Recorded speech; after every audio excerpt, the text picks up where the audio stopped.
Oh, there you are, YouTube. Doing a random ranking today.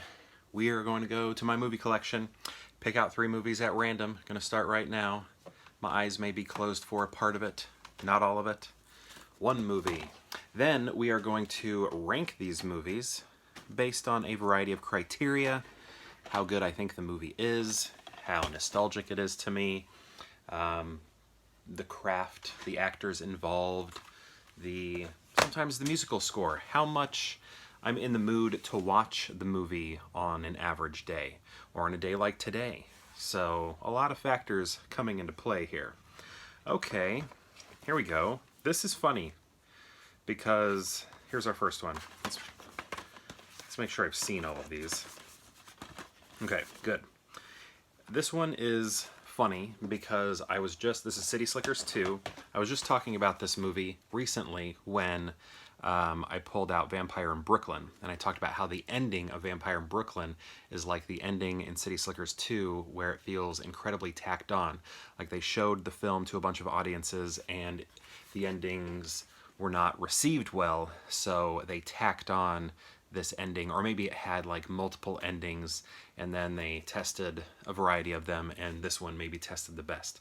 So my big complaint with this movie, I have a lot of big complaints with this movie, is the ending feels tacked on. Daniel Stern is in it right there, and so this is a part 2.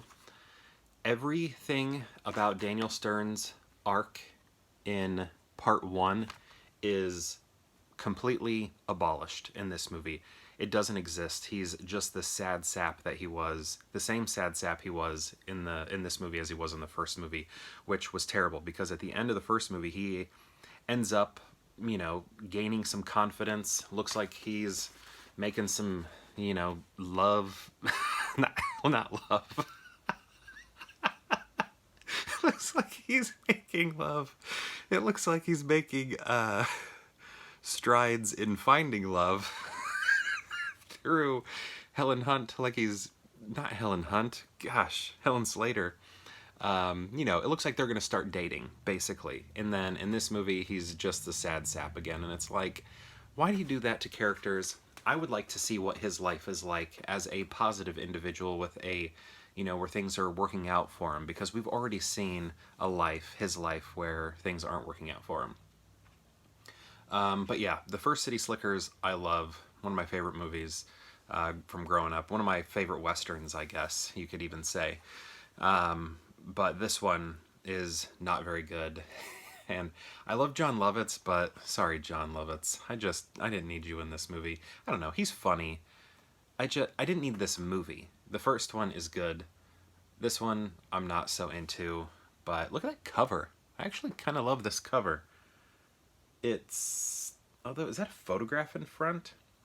Yeah, it's like illustrated and photograph. I don't know, it's like a mixture.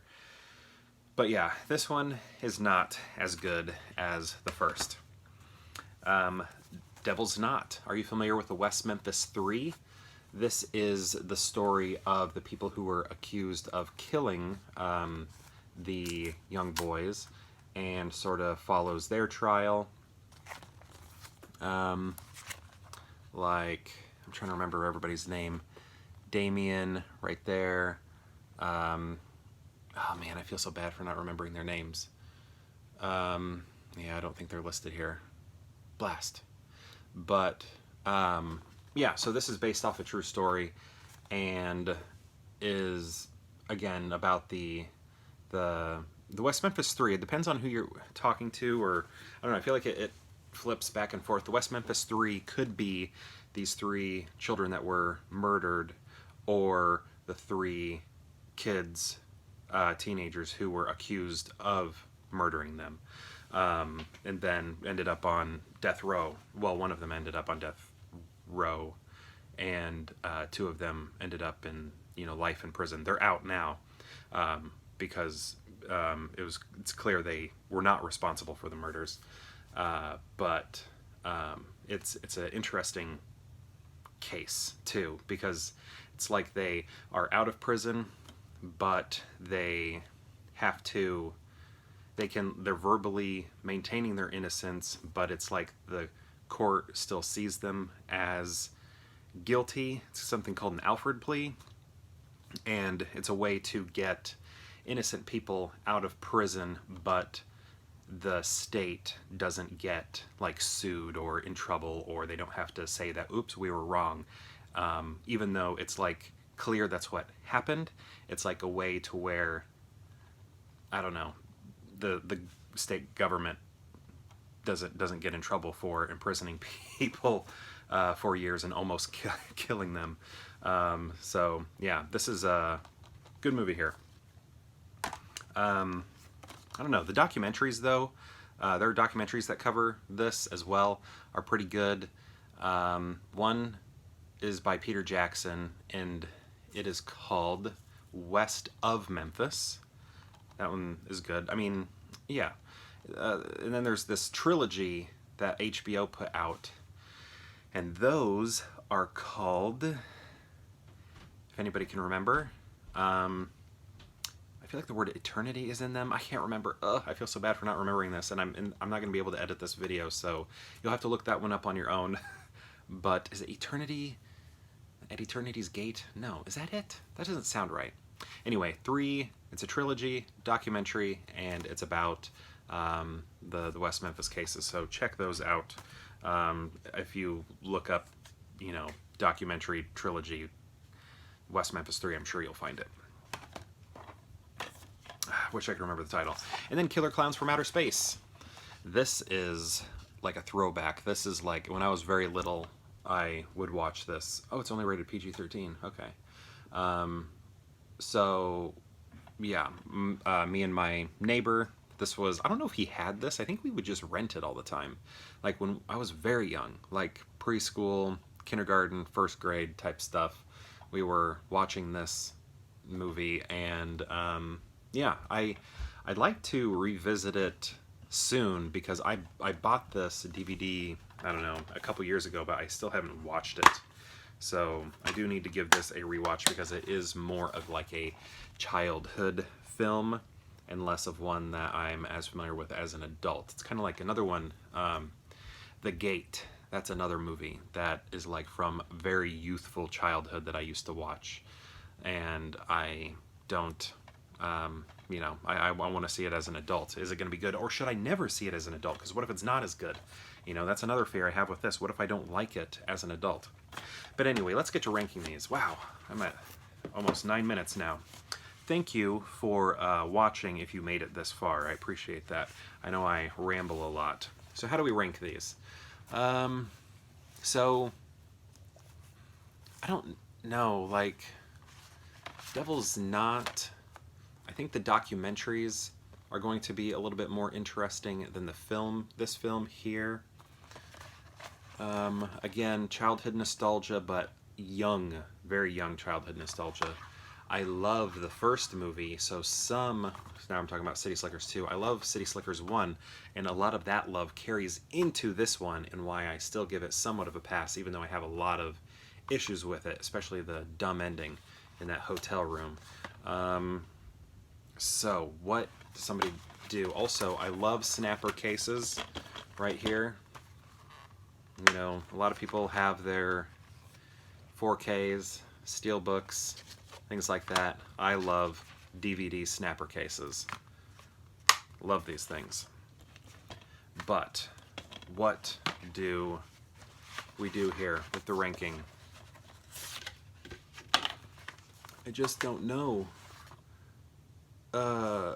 Like, you heard me complain so much about this movie, but it's also the one I'm most familiar with. This one is the most nostalgic, and I love all the clown designs. I love the cotton candy. I think all of that is very fun. So, and then Devil's Not, like, quality film, you know, not like great or anything. I don't even know if it's quality film. It's just like a movie, you know, it's just a movie. And here's the thing, like, I don't know, you're not going to want to be watching this a lot. You know, it's pretty depressing.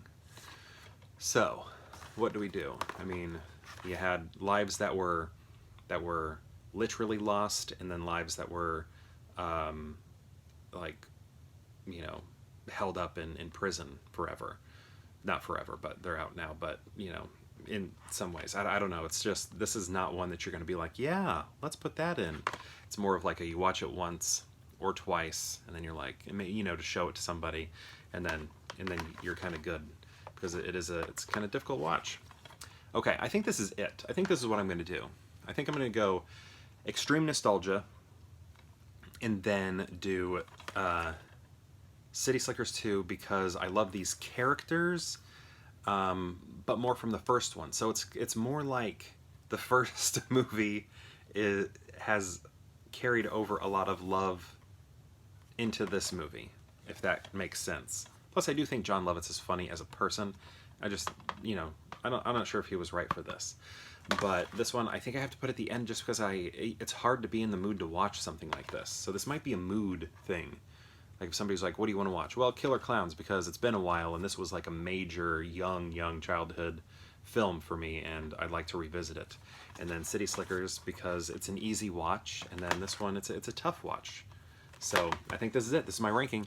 Killer Klowns from Outer Space, City Slickers 2, not the curse, the legend, the curse of Curly's Gold, the legend of Curly's Gold, and Devil's Knot. Have you seen these movies? If so, what do you think of them? If you've seen all three, how would you rank them? I'd love to know that information. Feel free to tell me in the comments. But yeah, good, interesting selection of movies here. So on that note, perhaps I'll see you tomorrow for more Pure Hangout.